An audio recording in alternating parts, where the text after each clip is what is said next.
This is the story of Hannibal Barca, the man whose very name made Rome tremble. Our story begins in ancient Carthage on a quiet morning when a young boy unknowingly took the first step toward becoming one of history's greatest military commanders.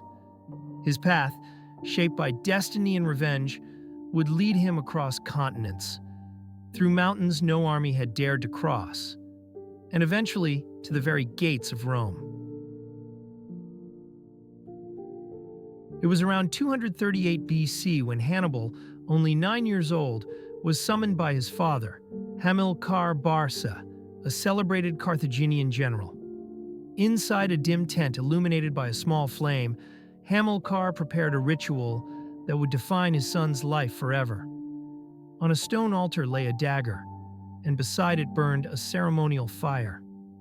Hannibal stood quietly as his father placed his small hand near the flame and commanded him to swear eternal hatred toward Rome, the enemy that had brought Carthage to its knees. Hannibal felt the sting of heat, but did not pull away. He looked into his father's stern eyes and declared his oath. From that moment forward, his childhood ended.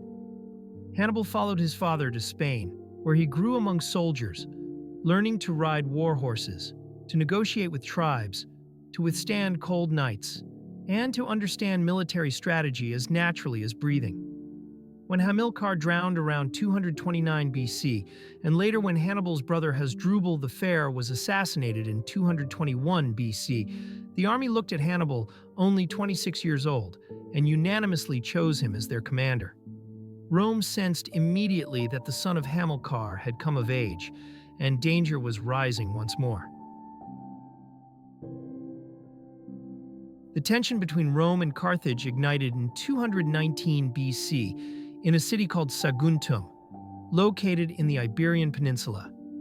Saguntum had aligned itself with Rome, and Hannibal saw this as a provocation and a violation of Carthaginian influence in Spain.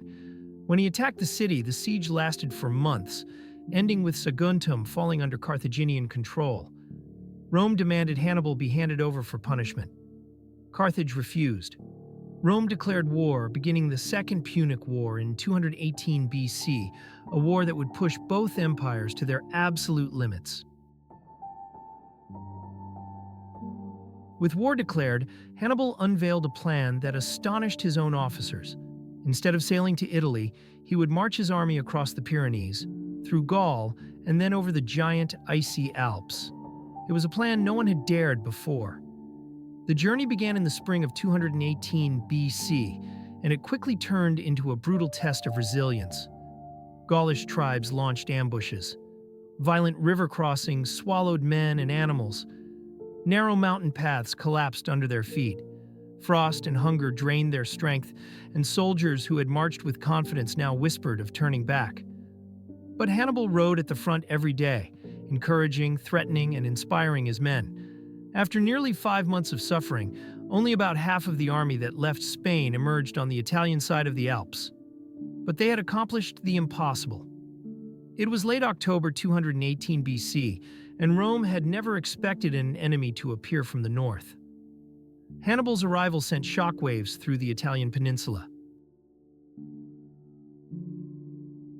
Hannibal wasted no time.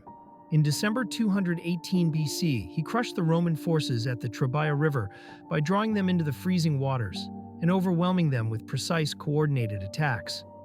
The next year, in 217 BC, he marched south, striking once again at Lake Trasimene. There, he executed one of the greatest ambushes in military history. As fog covered the lake, Hannibal attacked from the hills, trapping the Roman army between his forces and the water. It was a massacre. Rome panicked. In response, the Senate appointed Quintus Fabius Maximus as dictator, a man whose strategy was to avoid direct battle with Hannibal and starve him slowly. But Romans grew impatient with caution and once again gathered a massive army to crush Hannibal once and for all. In 216 BC, at a place called Cannae, Rome sent nearly 80,000 men into battle. Hannibal met them with a strategy so brilliant that it is still taught in military academies today. He controlled the shape of the battlefield, drew the Romans inward, then surrounded them until they were trapped. What followed was unprecedented. On that single August day, tens of thousands of Roman soldiers were killed. Rome was shaken to the core. Parents waited for sons who never returned. Senators debated fleeing the city. And, for the first time in history, Hannibal stood closer to Rome than any foreign commander ever had. After Cannae, Hannibal marched south and advanced toward Rome. The city braced for destruction.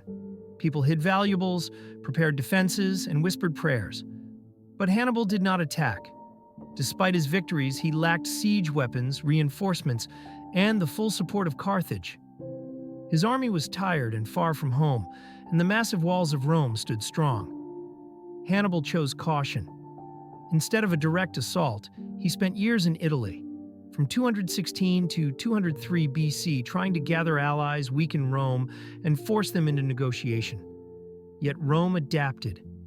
They avoided his traps, cut his supplies, and slowly regained strength. Hannibal had won nearly every battle, but Rome refused to lose the war.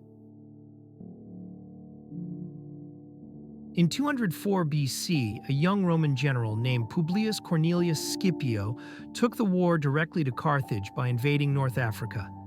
His victories forced Carthage into desperation. They summoned Hannibal home in 203 BC, ending his 16-year campaign in Italy. Hannibal returned to Carthage as a legend, but he knew that the final confrontation with Rome was approaching, a confrontation that would determine the fate of his homeland. The decisive battle came in 202 BC near a place called Zama. Hannibal and Scipio finally faced each other. Hannibal commanded the best soldiers Carthage could gather, including veterans hardened by years in Italy. But Scipio was prepared. He arranged his forces in flexible columns, countered Hannibal's tactics, and used allied Numidian cavalry to dominate the battlefield. When the fighting began, it was fierce and brutal. Hannibal's troops pushed forward, adapted to setbacks, and fought with desperation. But Scipio's cavalry returned at a critical moment, crashing into Hannibal's rear and breaking his formation. Hannibal, who had never lost a major battle in Italy, tasted his first decisive defeat. Carthage was forced to surrender, ending the war. After Zama, Rome demanded Hannibal be surrendered. He escaped into exile around 195 BC, moving from kingdom to kingdom, still advising rulers and plotting ways to resist Rome. But Rome never stopped hunting him. Finally, in 183 BC, surrounded by Roman agents in Bithynia, Hannibal chose to end his life using poison. His final words were said to mock Rome, that they should finally be relieved, since waiting for the death of one old man had taken them far too long. This was Hannibal Barca, the man who crossed the Alps, crushed Rome's greatest armies, stood at the doorstep of their capital, and lived every day according to the oath he swore as a child. Even his enemies admired him. Rome itself once declared that among all who ever fought against them, Hannibal was the greatest. If you enjoyed this journey through the rise and fall of Hannibal Barca, make sure to like the video and subscribe it so you don't miss the next great story. And tell me in the comments what you think truly went wrong for Hannibal in the end. Was it his long supply lines, the lack of support from Carthage, or simply the unstoppable resilience of Rome?